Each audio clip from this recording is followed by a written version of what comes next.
Welcome, welcome, welcome to the Overcomers Bible Fellowship. We are so delighted that you have tuned in, and I promise you, I always say that, but I promise you really this time, it will be well worth your while.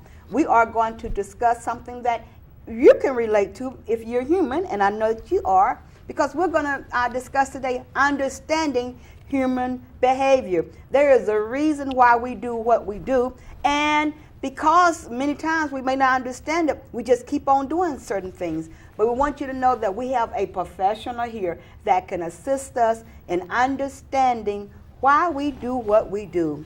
But I do also want to give a shout out to Bishop Blake and Mrs. Blake and the West Angeles family. From all of our hearts at West Angeles to your heart, you who are watching, we want you to know we're honored that you have tuned in.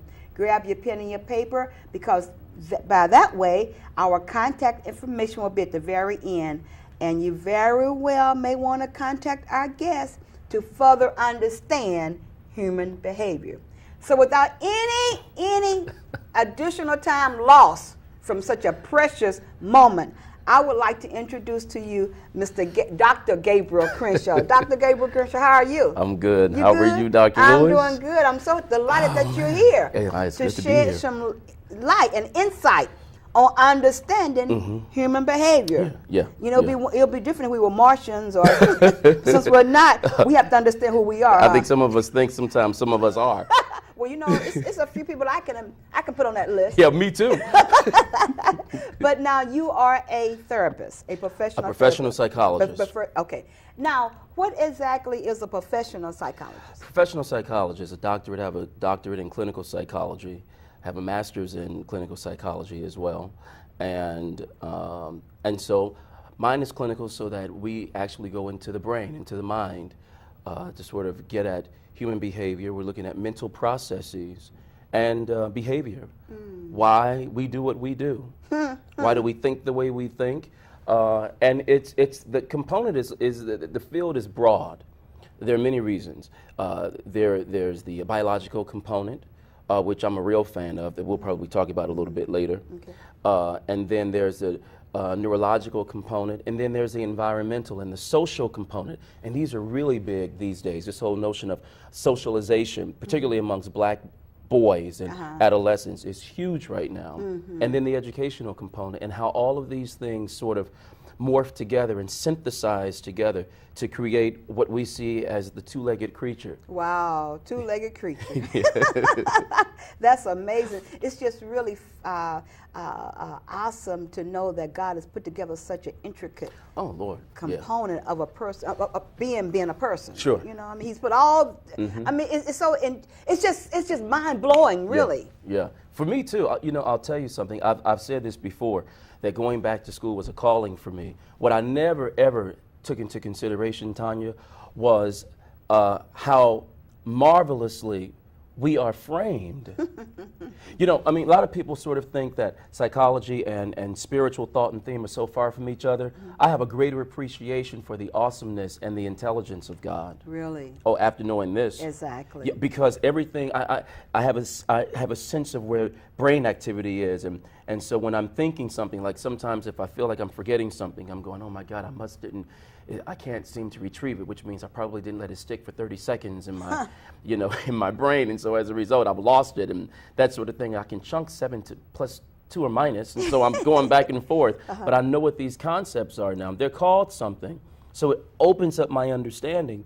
So really, when I'm praying, sometimes I'm going, God, please remove that from my hippocampus, which is memory.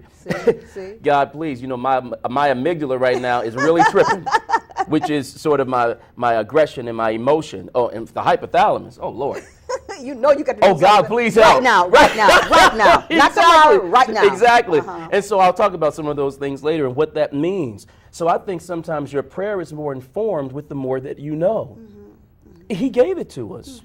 Why not learn what it is? I mean, some things you don't have to just pray and not know.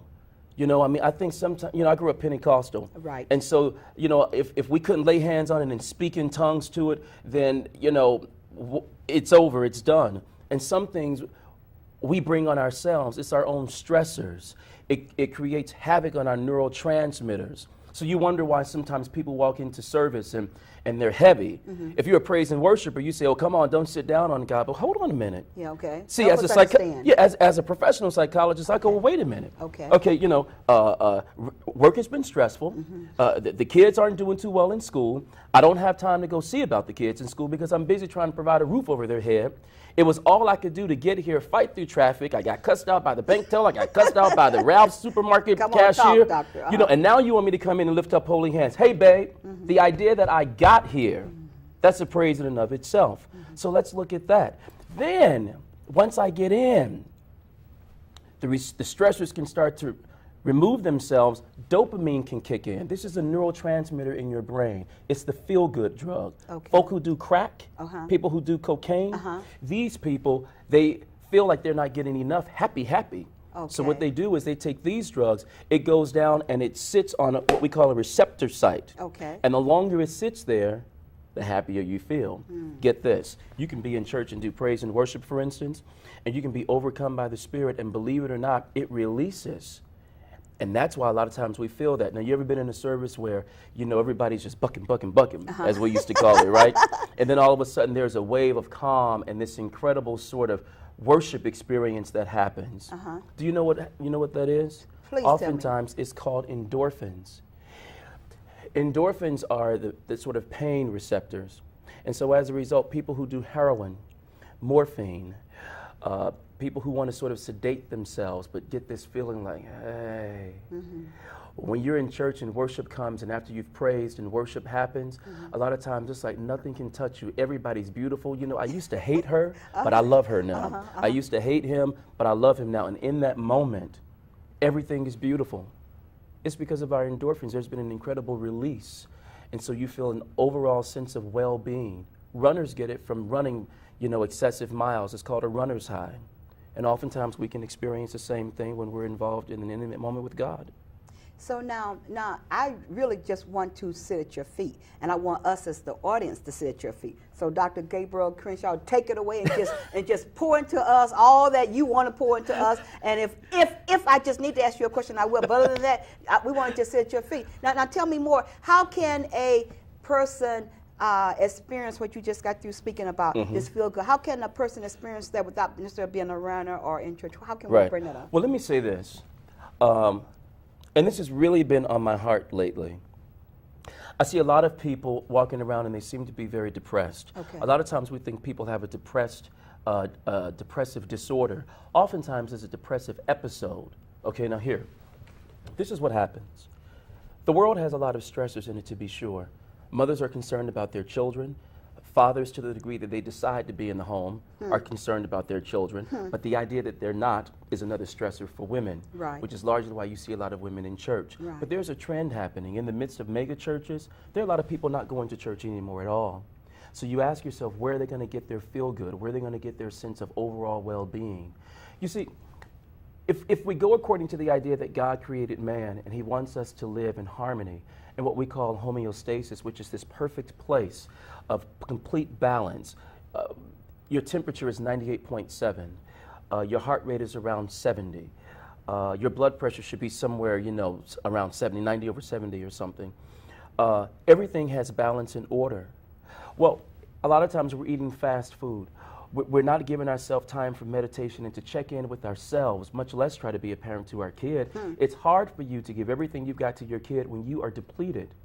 We won't walk, we won't run, we won't we won't do exercise, we won't do mental calisthenics. We deny ourselves our daily bread and we wonder why we feel completely depleted. You know, there's something to be said for just going out into nature, Kennethon Park, wherever people's parks are near them. To just go out there and walk, commune. There are trees out there and birds. And I know it almost sounds ethereal for some people, but I'm telling you something. It has a worship experience all its own. I agree. You don't have to believe in God. You don't have to believe in creation by God. You simply have to just be in tune with the grass and the trees and hear the wind blow and feel it as it sort of caresses your skin. If you get in tune with that, that really is to get in tune with God, I believe. Yeah. And all of a sudden, you exhale, endorphins are released. All of a sudden, you think more clearly. God can speak to you in those moments. Amen. You become a better parent. Yes. You become a better person. Yes. You become a better spouse. You become a better sister. You won't cuss folk out in the line. Road rage will decrease. And even when things like that happens, now you have a place where you can go.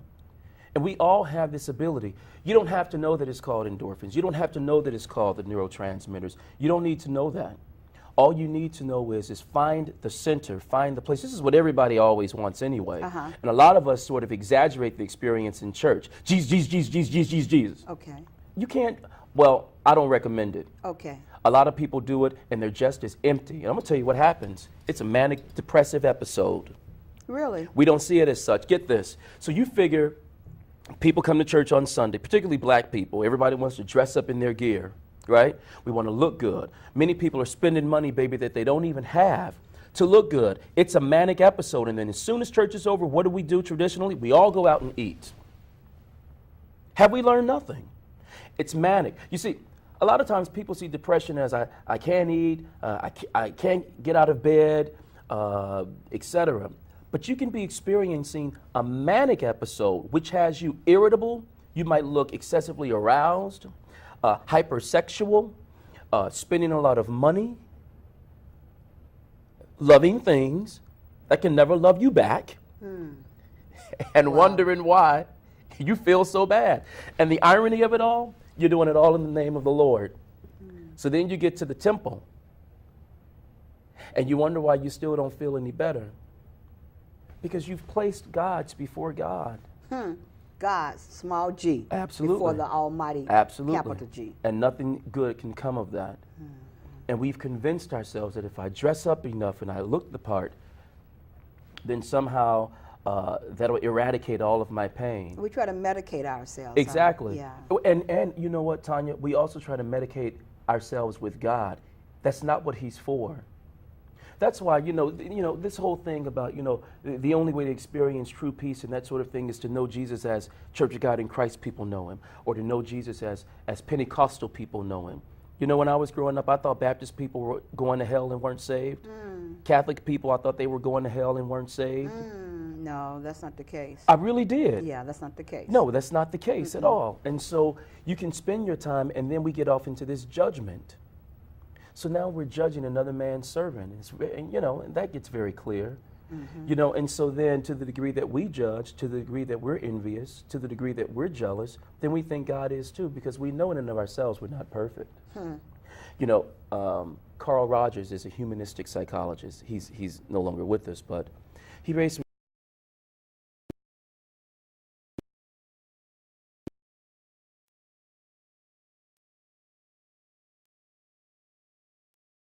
understand you, to love you. I won't judge you. I'll give you the freedom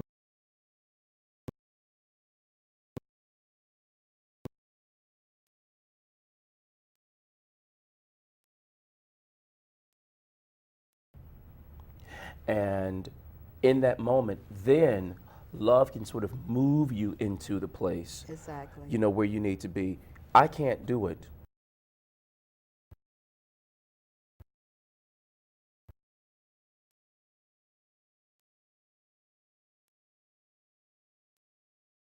In the same way I judged you, it's hard for me to get God's forgiveness from me because I haven't forgiven you. So I think God treats me the way that I treat you. It's called anthropomorphic.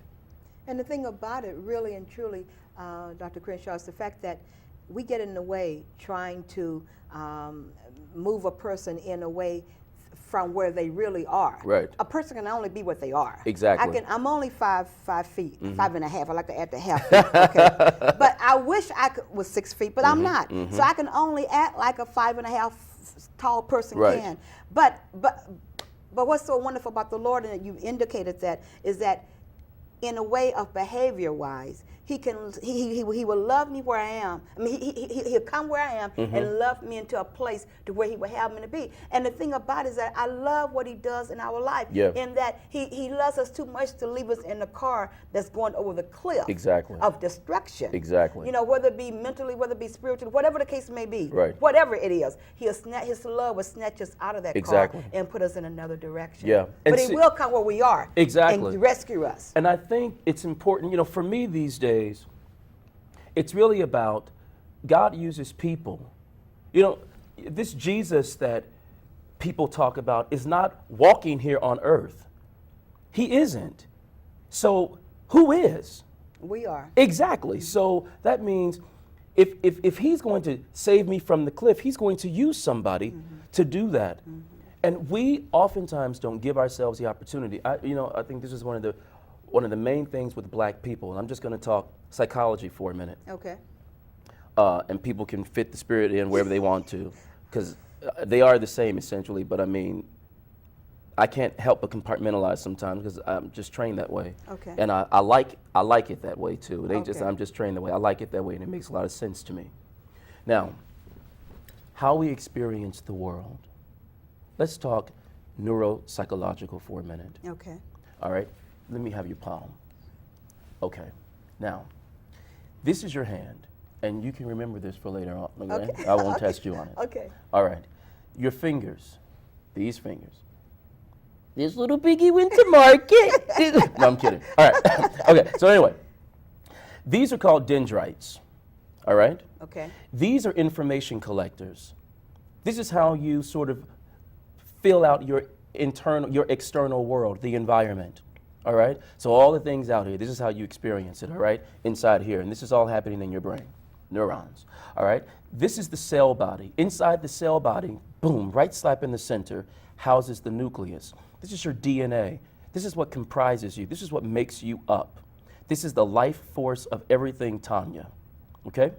Then this arm here, this is called the axon.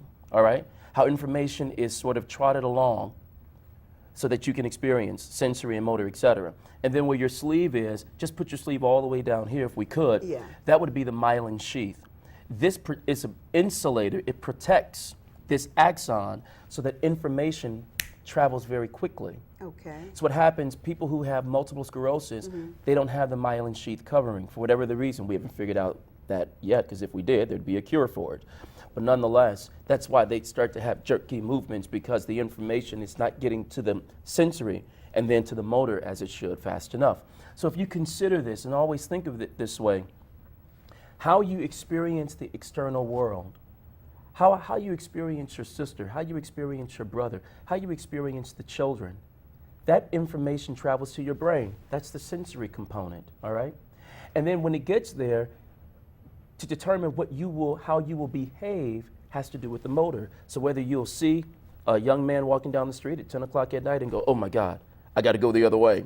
Then your motor kicks in, and it's actually your sympathetic nervous system inside of the autonomic nervous system, which is a part of the peripheral nervous system. And these things kick in. The sympathetic will arouse your body. So you'll see the young man, it's 10 o'clock at night, your mind is going, this could be dangerous. He might attack me. So I want to go and I want to start running. So your eyes will open up more, they'll dilate, right? Your lungs will expand because you're going to need some energy. Right. You're going to need some air to run. You might start to sweat a little bit, and all of a sudden we call it fight or flight. So these things happen. This happens whether you believe in God or not. This is what the Creator has given us to work with. Let's just try to understand it. So, theoretically, if you found out and you kept looking at that kid and you went, that's my son, all of a sudden you're not going to run anymore. Right. Right? Right. You're not going to be afraid anymore. What you saw at first, you didn't necessarily recognize, but then all of a sudden sensory, you recognize through the amygdala, you recognize, oh, wait a minute, I know who that person is. Or even if it's some brother from church. That's happened before when I was a kid. Things like that would happen to my mom, and we'd be like, oh, I'm glad that was Brother Johnson. You know, and they testify in church and talk about how, oh, Lord, I'm just so glad that was him, because if it had been someone else, wouldn't it be a wonderful world if it didn't matter who it was? Our sympathetic nervous system didn't arouse to that degree. particularly for people who look like us. This is the mission that I am on, trying to save us from us. If we started to spend time together in secular things, you know, exercising and just getting together with each other and figuring out what can we do in the neighborhood. You know, we all keep sitting around talking like nobody knows how to fix this. It's not that hard. You know, I heard Chris Tucker say once, you know, if you want to know where the ghetto is, just ask anybody in whatever state you're in, where is MLK? And of course, the audience laughs. Right. Let me tell you something. I don't appreciate it. It's not funny. And and so all of a sudden, what we've done is it's hit our hippocampus. Is there no end to the erroneous way we use what God has given us? Well, inside the hippocampus are memories. So everybody goes back in their Rolodex, mental Rolodex, and thinks, yeah, every state I've been in, well, it's always been dirty there or dangerous. So I guess in that same Rolodex, nobody remembers how to take a broom out and clean the street. That's where we need to be. Because as we start to clean, what do you think happens? Dopamine is released, we start to feel better, endorphins are released, GABA, which is the anxiety producing, the GABA, anxiety starts to minimize. Suddenly we start to love our neighborhoods. Suddenly we start to really appreciate our neighbors. Suddenly we're walking down the street and my face hits your face and I see a recognition of a smile, of a calm demeanor. I'm not freaked out when I see you or thinking you got drama and I've got drama. You know what I mean? Right. And all of a sudden the world is a better place.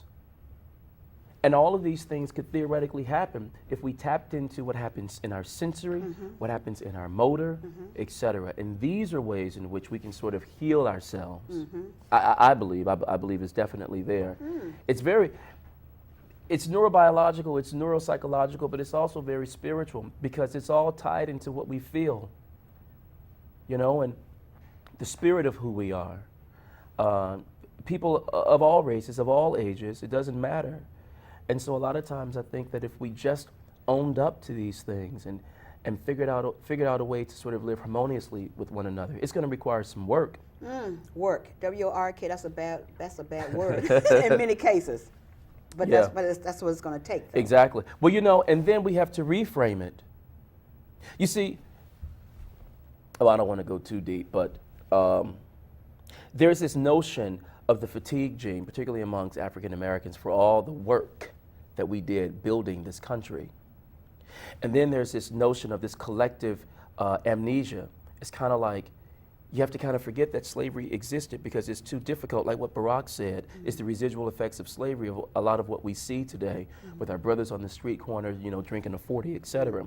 And then, of course, we're too saved and sanctified to really get out there with them. You know, it's kind of like, well, you know, well, they have to come in first. Well, they're not. You got to go out there. And meet them where they are, like we talked about. And meet them where they are. You can't and imagine. love them into out the corner. Exactly. And you don't even have to say Jesus. Just love them. Because that's all you need to do. They'll get the message, you know. They want to follow the sweet aroma of, I mean, this person, Exactly. ooh, you know, they want to, and before they realize it, they're off the corner Exactly. into another level of life. Exactly. Dopamine is being released because they feel good when they see you. It's a recognition thing in the eyes. It really is. It's an Olympic system. This is really true. And all of a sudden, they start to think about themselves differently. So the prefrontal cortex comes alive in a different kind of way. And then we start to we start to create an idea of who we really can be and who I really am. And if I'm really this way, then I'm not anything other than the creation of God. And that means you must be the same, because you're not anything other than the creation of God. Carl Jung says, it's just one of us here. It's a theory of contagion. It's our collective unconscious. You know, when my mother passed away, I had an occasion to tell a few friends or something, and as I told people who still had their mothers, they went, oh my God, I'm really sorry. And they got it. I could feel their heart, their sadness for me, but their parents were still alive. How is it that they can feel what I feel even though they haven't experienced it? Because Carl Jung says if you go deep enough into my mind and deep enough into yours, there's only one of us here. Essentially, we all are the same. We understand pain, we understand loss, because essentially we are just human beings. Now, of course, the Spirit of God comes in and helps to make us divine, but I really think that we exhaust ourselves sometimes because we don't allow ourselves to just be human and experience that. That's an awesome and deep, really, statement.